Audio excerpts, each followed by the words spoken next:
Okay. Let's see. And we're going to start.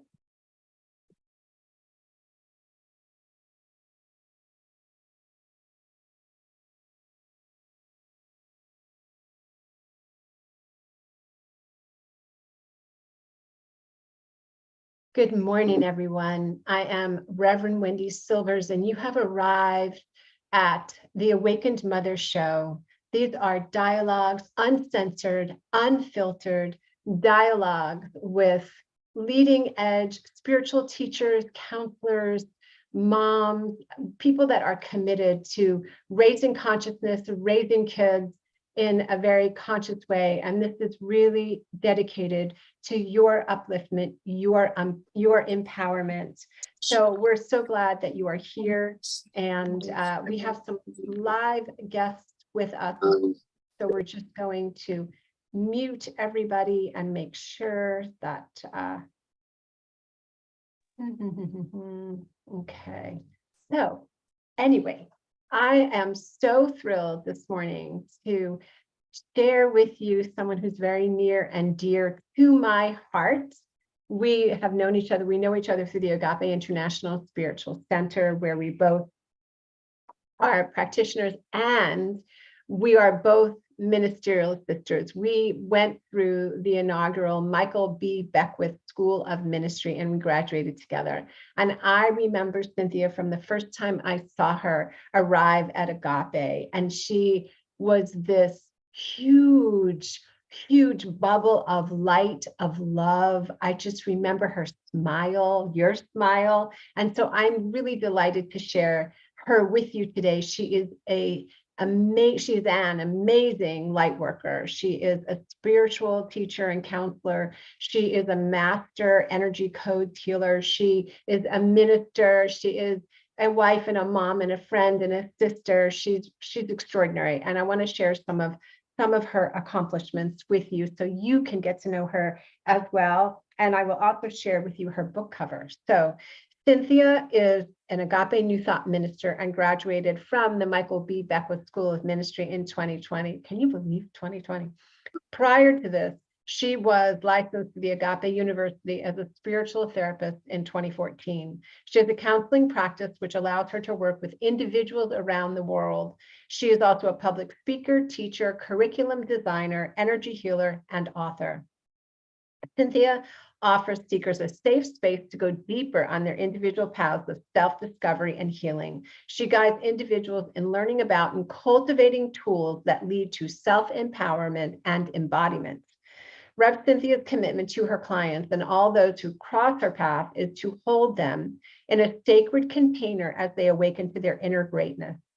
She is committed to assisting individuals heal emotionally, mentally, physically, and spiritually so that they can access and fulfill their greatest destinies. She is a master trainer of energy codes created by Dr. Morter. She teaches individuals how to utilize the embodiment practices and principles to activate full human potential. Hear, hear. Through her workshops, one-on-one sessions, and courses, she illuminates the relationship between the body, mind, and breath, Aka spirit, and assists the individual in creating a coherent relationship between the three, which allows for optimum health, creativity, and joy. And there's so much more that I want to share with you, and we'll get into, and I want to show this gorgeous book cover. Everyone can see that. That's so cute. Away. Ooh. I have a copy here too. Let's see. Oh, perfect. Thank you so much. So I am just going to do this one little thing. I'm going to mute everyone, and then I'm going to ask you to unmute yourself. Okay.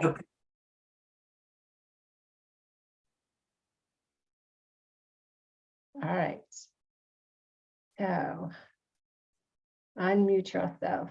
There you are. All right. So I love participation, and if we have time at the end, we'll open it up and allow, if anybody wants to ask a question, you are so invited to do that. That's why I do these live, because I feel like it's so important for people, because it's a sacred container, to come here and to really rest in the space that's created and have an opportunity to ask, to receive.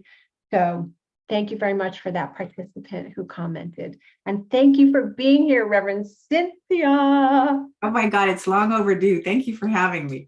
Oh, it's my joy. It's my joy. Absolutely. I still remember you at, at Agape and this beautiful presence that you were, and that you always smiling.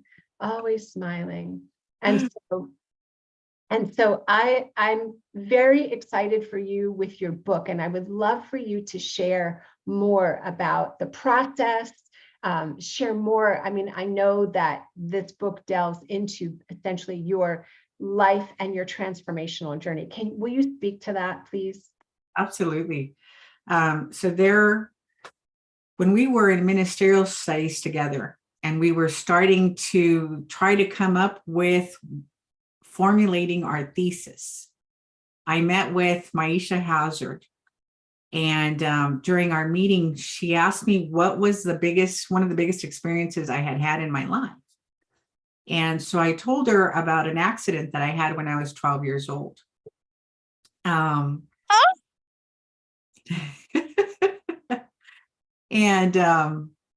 It's like I had been at Agape, and I had started to scratch the surface of my journey.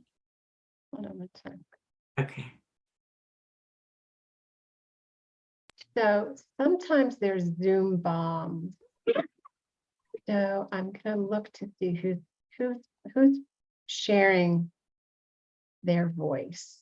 Is there someone here that has something that they want to offer before we continue? Because I want to honor. Okay.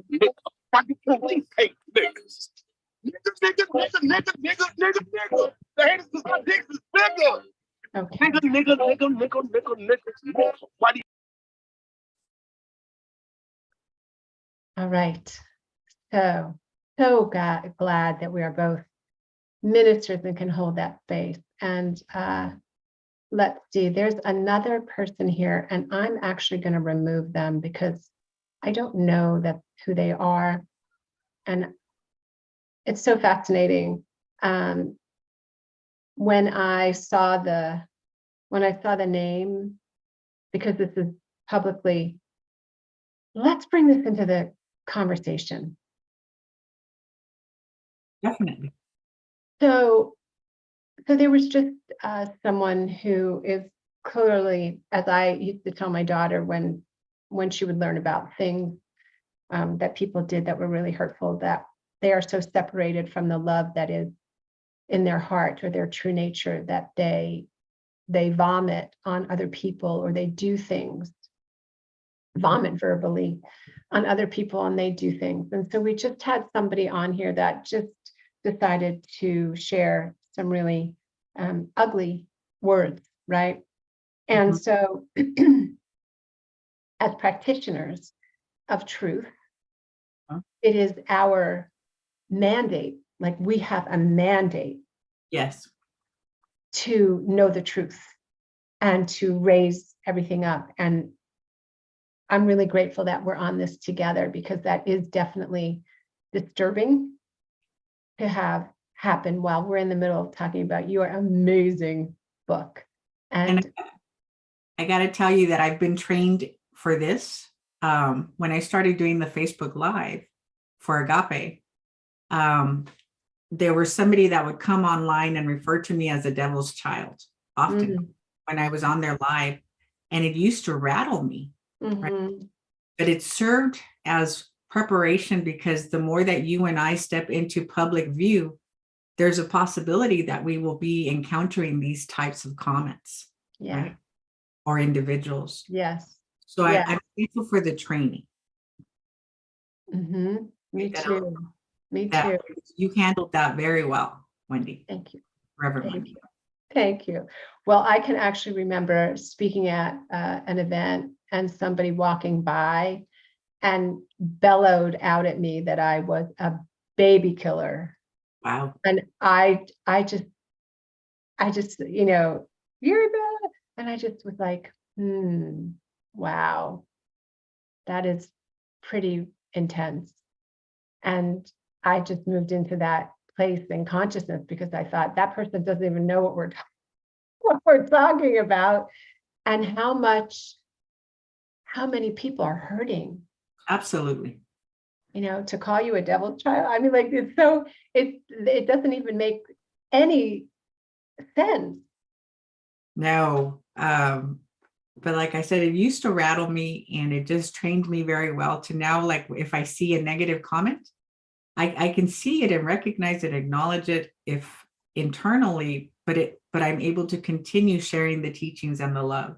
Yes.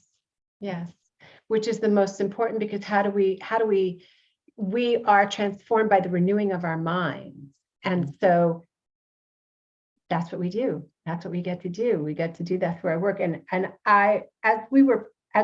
before we were starting, I tune in and I contemplate about what we're going to discuss and invite Spirit in, of course, to lead, guide, and direct the way. And I kept thinking about how grateful I am that we have matriculated through the Agape International Spiritual Center with a teacher like Michael Beckwith. Yes. Who doesn't enforce dogma. No. But really encourages and initiates and calls forth awakened awareness. Yes. And all of the others, like beloved Akili, like all the wonderful teachers and our colleagues who really surf and are immersed in universal truth. Yes. So going back to your book and your process. Okay.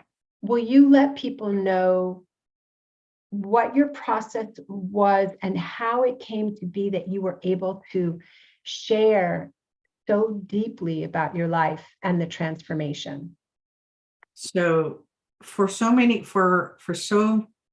years after arriving at Agape, and all of these teachings were brand new to me, I thought I wasn't supposed to dwell on the experience, right? So I actually kind of like ignored the first 38 years of my life and focused on soaking up all this new wisdom and knowledge. Yeah. And I, like I said, I would scratch the surface and start to process bits and pieces of it. But it wasn't until one of our ministerial teachers, Maisha Hazard, invited me to look at one of the level 10 experiences that I had in my life, which was when I got hit by a car because I was trying to save my sister who was inside of it, who was 2 at the time. And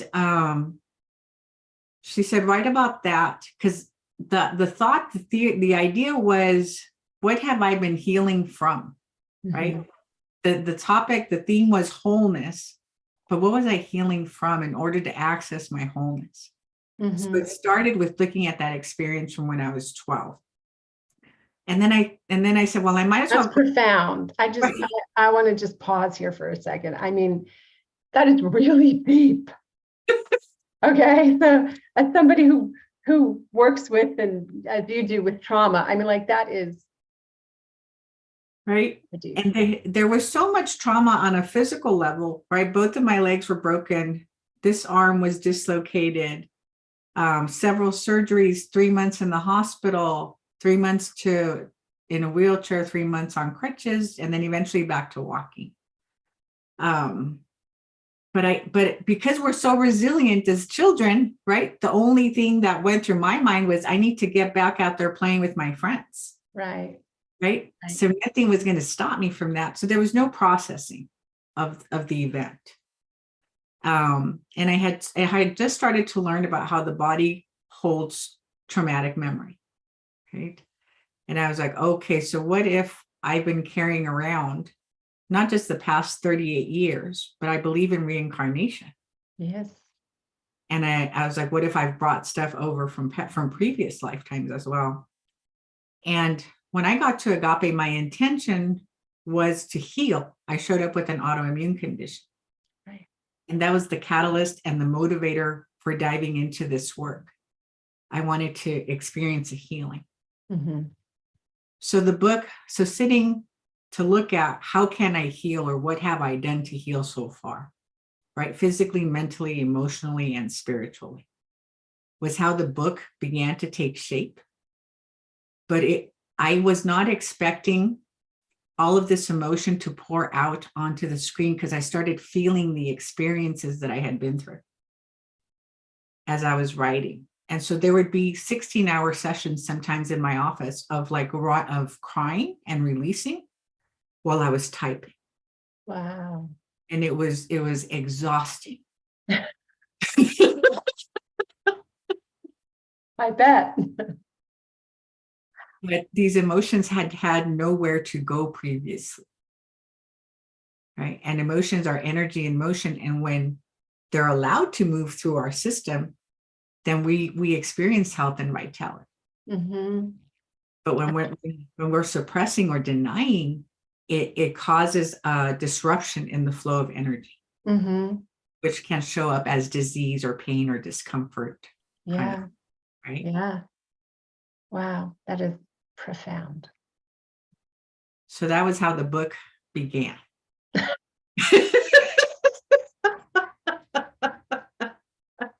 That's how it began. Wow. That's an entry point. Yeah. Yeah. Wow. And when we got married a little over a year ago, February 2022, my son gave a toast at our wedding. My son is 33 now. Amazing. And his toast blew us all away. He said something to the effect, he entitled his toast, "Life Finds a Way." So I asked him if I could borrow that title for the book. That's beautiful. Because he said, even though he hadn't been in classes with me for the last 12 years at Agape, he had been watching very closely from the sidelines. And when he saw Jesse and I started to date and wanting to enter into relationship, he was very aware that neither one of us was about to put healing on the back seat, in the back seat.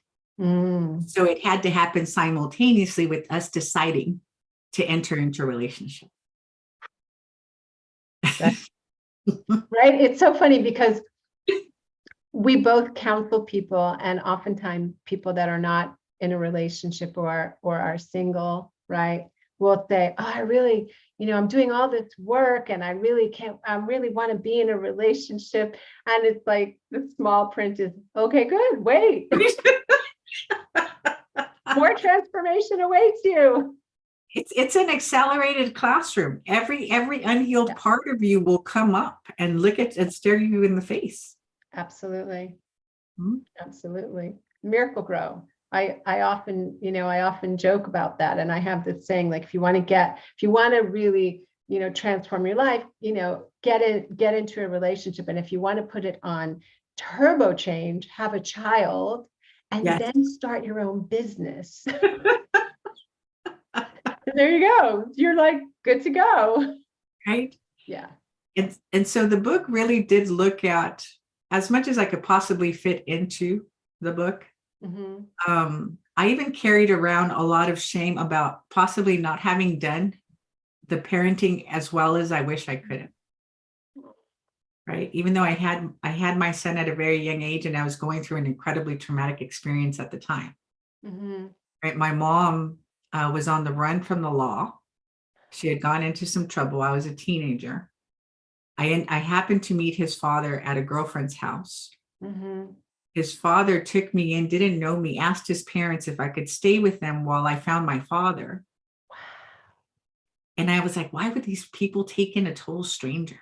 Right? Talk about God being present when I wasn't aware of grace. Mm-hmm. Mm-hmm.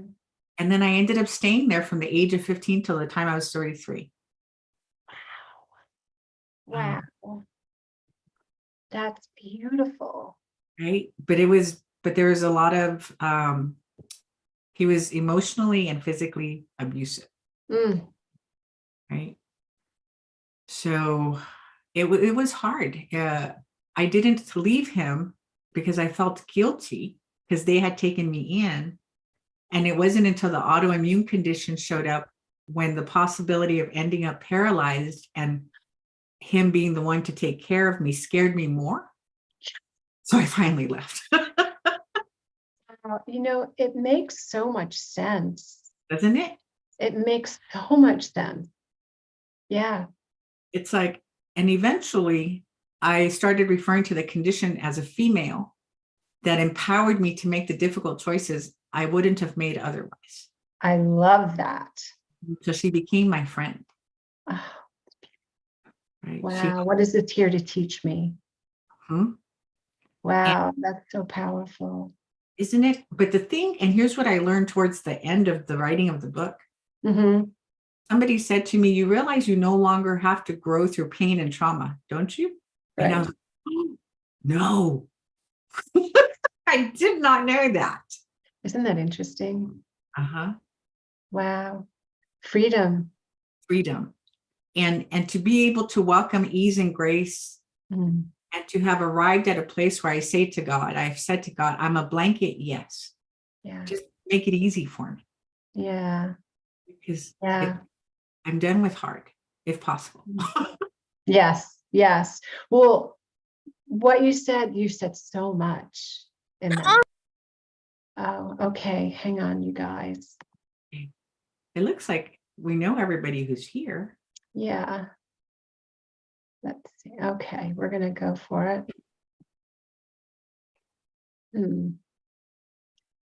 Tricky technology. So the technology of spiritual practice and how you embrace everything. I mean, I know you're just touching very briefly on your childhood. You gave a little something, but I know you were essentially like the mother figure for your siblings. Yes. And I really acknowledge you because you really, I really see how you have embraced and immersed yourself in spiritual truth and spiritual teaching, studying with Dr. Sue. I love her. I love Reverend Michael, and that's the foundational piece always. And I really, really like Dr. Sue because she what she incorporates is some of the Kundalini yoga, some of the bioenergetics, and then her own, her own teachings, her own awakening. And so I really love what she does. And I love when I had sessions with you about that breath. Will you speak to all the people about the breath and how you do that? And if you want to give a demonstration, that's cool too. I would love to. So I always say to myself, or when I sit in my office and I look at that picture of me with Reverend Michael and Dr. Sue, I'm like, if they would have had a baby, it would have been me. I love that. Right? Yeah. Because it's like his teaching, his love, and his support, and then her teaching, her love, and her support have allowed for this. If we take it out, if we expand it, I love to say widen the lens. When you think of the divine feminine and the divine masculine, or the conscious masculine, conscious feminine, however you want to language it. Yes. So here's this perfect expression of that. They each both carry the feminine and the masculine. We all do. Yes. And there you are, the recipient of all of that. Right. Right. So I don't know how many times Reverend Michael, every now and then I'd run into him in the hallway, early years of ago, right? And he would put his hand on my shoulder while he was talking to me, or on the back of my heart, or he would come and rub my third eye, right? Had no idea exactly what he was doing, but I knew that he was helping me in some way, right? To awaken. Yeah. And Dr. Sue does the same thing. If when she's talking to you, she comes and she puts her hand on the back of your heart. Sometimes she'll step on my foot to ground me. But early on, after arriving at Agape during a meditation, I had never had an experience like this as an adult But during a meditation facilitated by Akili, I heard a voice say, "This is why I love you." And when I was looking with my eyes closed, but seeing, it was a silhouette of a man and a silhouette of a woman. And they had taken each other by the hands and they were twirling around in a forest and they were dancing. So when I started to learn about the divine feminine and the divine masculine years later, like a decade later, I remember that experience and I go, oh, it was a coming together of the masculine and the feminine that allows for us to return to oneness. Yes. And I, even when we don't know, we know. Yes. Right? Like we were given clues or breadcrumbs. Yeah, I love cosmic breadcrumbs. Yes. I love that because it's such an important nugget to share with people. And I'm saying this to other people listening, is that you have that gift of intuition within you. Yes. And it truly is about learning how to interpret it and learning how to listen. And so you were open and receptive to the degree that you were open and receptive, and it never left you. Right? Like that impression. I remember being in the sanctuary. I think it was actually right before 9/11, and I remember, and I was far away, and we were doing, there was some meditative process, and I had this, this experience of Yeshua and Mary Magdalene coming to me and giving me a message. And I remember, being back there looking around, and thinking, okay, this is so cool. And it's never left me. And no. it doesn't leave. And I noticed in your acknowledgments how you thanked Mother Mary and Yeshua. And I hope I didn't leave out Mary Magdalene. I hope. Oh, I can look. I don't know, but I just remember, I really think we're all soul families. I think there's the soul groups that come in, and certainly at various times in history, certainly this time, which is like so pivotal, like to have a book like yours, Love Finds a Way, Love Finds a Way, Life Finds a Way, right? A journey of healing and a return to wholeness, like a return to your true nature. Yes. Right. With So a guide like you. Because it's like, if I walked around carrying shame around my past 38 years, who else isn't walking around carrying shame and guilt for their life experiences? Right. And people probably look at me and think, she smiles, she must be happy, she must not have gone through very much. Oh, I know. Right. I know. So if I can heal from everything that I've been through, anybody can. I'm laughing because it's that's very poignant what you're saying. When I hear you say that, and I think about my own journey with making peace with my past and forgiving, the word that comes to me is forgiveness. Yes. So what practice of forgiveness do you do, and did you do to release the grip of the shame? So initially it was like starting with at the beginning, like envisioning class with Reverend Coco, where you don't share the actual story, but you're looking into somebody's eyes and they're standing in proxy, right? Yeah. And you're saying, I forgive you, or please forgive me, I love you, or you have no power over me.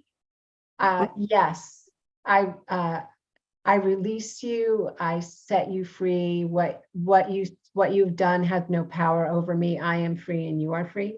Is it that one? That one. Okay. Yeah. That was the beginning of it, right? So visualizing the main characters in my movie. Wow. And saying that and experiencing the gamut of the emotions, right? The anger, the crying. And then years later, taking that process and going from forgiveness to empowerment because of my experiences. So people think that it's the experience that generates the feeling, right? So let's say that when I got hit by the car, my mom was the one who had turned it on to warm it up. She had put my sister in the car. And for years, I felt, even though I had never said this to her, but I felt because of her neglect, I had to like sacrifice my body to save my sister, right? Yeah. And almost die. Right. So that experience caused me to feel a ton of emotions, but I'm just going to pick one. Let's say fear, right? Because I thought I was going to die or not walk again. Right. So people think that it's the experience that generates the emotion. But before you and I come here to Earth and incarnate, we're hanging out at this cosmic bus stop, and we write in our order for what it is that we want to accomplish on a soul level. And give me 1 second. Yes, please. I'll take. So if you look at the feeling, I came here to master fear. And so that generated the experience to facilitate the mastery of that. When I started reframing my life from that perspective, looking at every experience, this is what I went through. This is how I felt. That was what I came to master. Mm-hmm. So these things didn't happen randomly or because I didn't deserve better. It's because of the bigness of the soul and what the soul wanted to accomplish here on Earth, that it could handle those types of experiences. And these people had to love me enough to be able to play these roles for me. Wow. Love had to be present from the beginning. They wouldn't have been able to do it otherwise. It's like ultimate forgiveness. Forgiveness of self, Mm-hmm.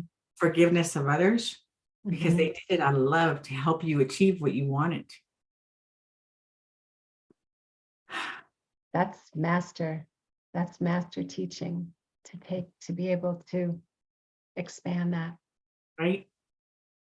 So it goes beyond trying to figure anything out at the level of the mind, and being willing to accept that we're really that big and we're really that powerful. Because they say that big souls come in for big lessons and they get started right away.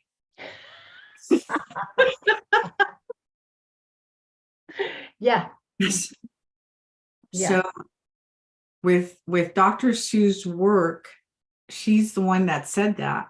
And the first time I heard it in 2016, that big souls come in for big lessons.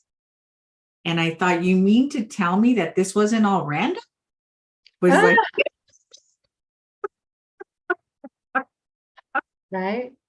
Right. but for so long, because I had been in survival mode during all of those years, Yeah. I was used to staying 5 steps ahead of life to keep myself safe. Makes sense. Right? Yeah. So when I started learning about central channel breath, it allowed me to start coming in to my body. Mm-hmm. I discovered, she taught us that if when we go through big experiences, fight or flight gets turned on in the body. And of course, we don't know that it's on and we don't know how to turn it off. So when you start breathing beyond the upper portion of the lungs and breathing into the diaphragm, into your belly, it turns off fight or flight, which allows the body to go back to generating the chemistries that are required for the body to be healthy. Mm-hmm. So here I started with just wanting to heal from an autoimmune condition. Little did I know that it was going to involve central channel breathing. And another benefit to the central channel breath is if you're an overthinker like I am. I can't relate. When we start doing this breath, it slows down the ceiling fan of the mind to a slower pace. And then the divine wisdom that rises up from our second chakra, which is our creativity and our wisdom, our sacral, is able to rise up to the mind, and it can get through because the ceiling fan has been slowed down. I love that. Right? Metaphor. Oh, that's great. So that's another benefit And then you were talking about Yeshua, Mary, and Mary Magdalene. They all, when I started doing my research for my thesis, and I started researching what was it that Yeshua was doing that assisted him. Mm-hmm. And I had been exposed to the energy codes in Dr. Sue. I don't think her book was in existence just yet. But I realized that the practices that Yeshua and the Essenes were practicing were the energy codes. And I was like, you could have told me this 3 years ago. That's so true. I mean, that's right. They practice embodiment practices every single day. yeah. Right. To be able to hold higher frequency energy within the body temple, to Mhm. be able to access higher levels of consciousness, to be able to walk on the planet as unconditional love. Mm. Yeshua's teachings were called the way of love. Yes. We belong to agape love. I know. Yeah. And those of us that are, I love something that I love what you're saying. It's like, my whole being is like, and all are called. Yes. Choose. Yes. It just breaks that whole concept of the chosen, or that it's like, no, we all have the opportunity, but those of us that say yes, recognize, right, big soul, big opportunities for transformation, because the spiritual path, truly walking that spiritual path, is not for the faint of heart. No. How many times haven't you heard people or seen people decide to go back to their old lives after they've been exposed? Right. My prayer partners from Foundation, nobody. Mm-hmm. I mean, once in a while we'll connect. All those years ago, just Foundation. Yeah. It really requires, and it's no shame, no blame, no make wrong at all. No. It's just recognizing that whole, to me, that Yeshua, Mary Magdalene, and Mother Mary, like I think of that as the Holy Trinity. I mean, when we really look at that, and I just love that whole, you're one of the first people I've talked to in a long time that talked about the spiritual practices and the Essenes that Yeshua and his family were involved with. Yes, and Mary was brought up with Yeshua, and I was in the south of France in September, retracing her steps, visiting the caves where she hid after the crucifixion. Mm-hmm. And I had lost mobility at the end of last year because of the autoimmune condition. And I wasn't able to get the medicine I needed fast enough to regain my mobility. But I ended up going anyway, not knowing that I was going to have to hike like a vertical, practically 1.5 miles up a mountain to get to her cave. And I took walking sticks with me. And when I wanted to quit, I could hear her saying to me, "You think this is hard? Imagine what it was like when we were being persecuted." Right. And so I felt like she was like coaching me up the mountain. And then the whole time I was in France, every night when I would go to sleep, I felt like I would enter a womb, like I was inside of the womb of the cosmic mother. Wow. And like there was divine healing taking place on all levels. And then when we were in Lourdes and I was sitting in front of the statue of the Divine Mother and I was meditating, I kept opening my eyes because I felt somebody breathing air up my nose. And it happened like 3 times. And so when I was outside, I asked Dr. Sue, I go, did something force air up your nose? And she said, first I thought it was Mother Mary that I was sitting in front of. And she said, first of all, that wasn't Mother Mary. She goes, that was the cosmic mother. She goes, and yes, there was a breath that was present in the room.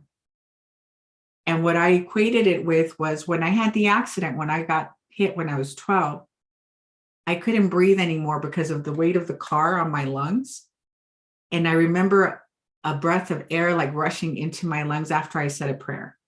Wow. And I felt that again last September when I was sitting in front of that the Cosmic Mother. Like it gave me a new breath of life. Mm. Wow. Right. So this life is amazing. It's said that these teachings were meant to resurface at this time. Mhm. They had to go underground after the crucifixion. And even though Mary Magdalene and the Cathars and the Templars and the apostles continued to share the teachings as long as they could, they went underground in like 1300s. But it was prophesied that they would come back up, and that those of us that were alive back then would come together again. Mm. Mm. Amen. Yeah. Mhm. So I could, I don't have any way of knowing, but I suspect, right, that maybe we were present back then. yeah. Yeah. Well, I can tell you when I had one of my first in psychic openings or awakenings, and I remember, and this was when I was really young. I remember they had, you know how every Easter the mainstream channel would play the whole, Moses and, store the 10 Commandments or something, and there would be the crucifixion. Yes. And I remember I was 12 at this time, and I had already been aware of like feeling like there was more to life than what I was seeing. Like it started much younger, and I didn't grow up in a family where that was particularly welcome or encouraged. It was more like, what's wrong with her? So I remember they were doing that scene, and I ran out and I started crying, and I just said to my mom, "Oh my God, I love Jesus so much." And my mother was just like, what do you mean? Like, but I really got the sense that I knew him. Yeah. And I remember years later, I don't know if I was told in a meditation or somebody said I had a lifetime then. Yeah. So it makes perfect sense. And oh my gosh, I just want to talk to you forever. This is, and somebody mentioned about Jennifer Russell and Angels of Abundance. And I remember years ago studying the Elohim, Yes. and, Alpha and Omega, and, having such a different orientation to this 3D world Yes. than, which made perfect sense, and it soothed my soul, because when we look out upon the 3D world, there's a lot of shiitake that is really not seemingly coming from a place of love and compassion. Right. So having this awareness, and I know I asked you to do a demonstration of the breath. Would you be willing to do that before we close? Yes, let's end with that, because if you do nothing else but this breath, and you don't even have to do it in its full, you could even do it like implement half of the steps. It begins to have an effect on you. Okay. Mentally, and emotionally, and spiritually. So first, we're going to engage the 4 anchor points, and those anchor points are located within 4 chakras. So the root chakra is at the bottom of the pelvic bowl, and you engage that chakra by squeezing the muscle that you would use to interrupt your urine midstream. Mm-hmm. So you have that engaged, and then you're going to engage the heart, and all you do is push the shoulder blades from normal to back, and that activates the heart. And then the third one is at the throat, and the throat gets activated by bringing the chin from normal position to slightly back. Perfect. And then you close your eyes and you look up at the center of the forehead. And now you've engaged the third eye. So we have the root chakra, the heart chakra, the throat chakra, and the third eye engaged. And this is like fastening seatbelts on your I am presence within the body. So it's all fastened. And now you're going to take a breath in from 2 feet above your head into your belly. all through the nose, and then you're going to exhale through the soles of the feet. And as you're taking in the breath, you want to make it loud. It's called the Darth Vader breath. You want it to kind of like reverberate against the back of the throat. So we're going to breathe in from 2 feet below where we're sitting into the belly. And exhale through the crown.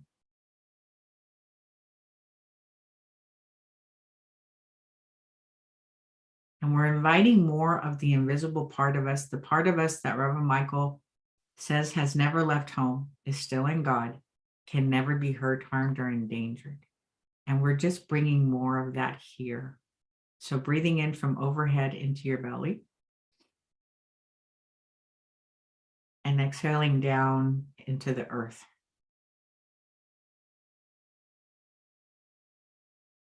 And then we're breathing up from the earth 2 feet below us into our belly.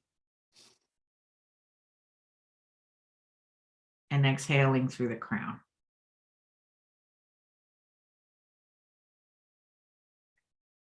And so if you would do this in the mornings before you get out of bed, and do it whenever you remember when you're washing dishes.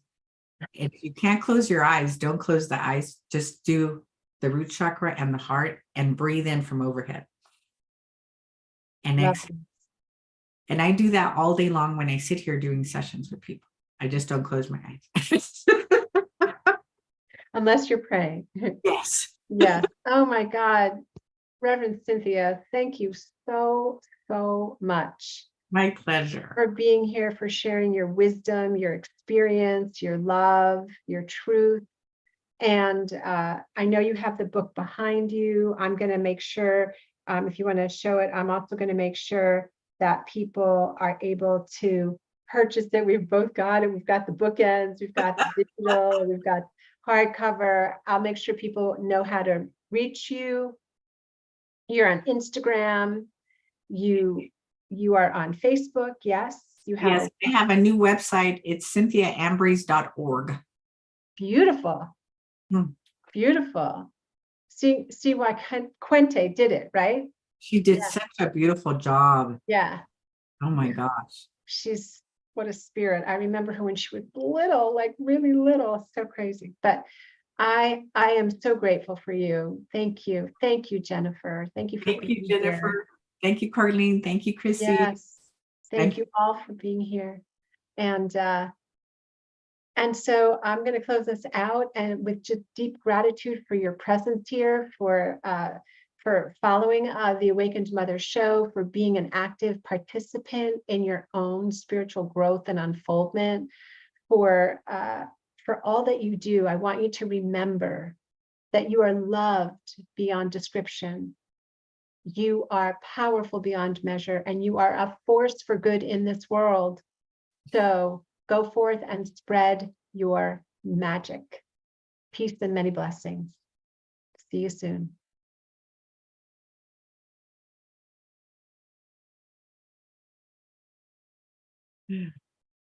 Thank you so much. Oh my goodness. That was so much fun. Thank you. Oh, so good. So good. I'm just making sure everything is stopping recording. That was so great. I would have loved to open it up for more questions, but I know we've been here for a while, and it's just so rich what you're sharing. Thank you for your journey. Thank you. Mm-hmm. And it's still so much fun. I feel like, like I'm just getting started. I feel like Reverend Michael. Isn't it incredible? Yes. Yeah. Thank you, Carlene. So good that you're here. Thank you. Thank you. Thank you, Carlene. Yes, I love Jennifer. I did a session with her, and that's when Mary Magdalene came through as a sponsor for me about 2 years ago. Wow. I'm going to show the non-video participants now. Okay. So if you want to come off screen for a second, you're welcome to do that, and no pressure. This is not being recorded. This is the unrecorded. This is the after party. Thank you both so much for being here, Jennifer. Absolutely. Yes. All right. My dear Rev Cynthia, thank you for being here. I'll make sure to send you the recording and everything. And Jennifer and Carlene, many blessings to you. Have a beautiful day. All right. Talk to you soon, everyone. Bye. Say Bye, hi to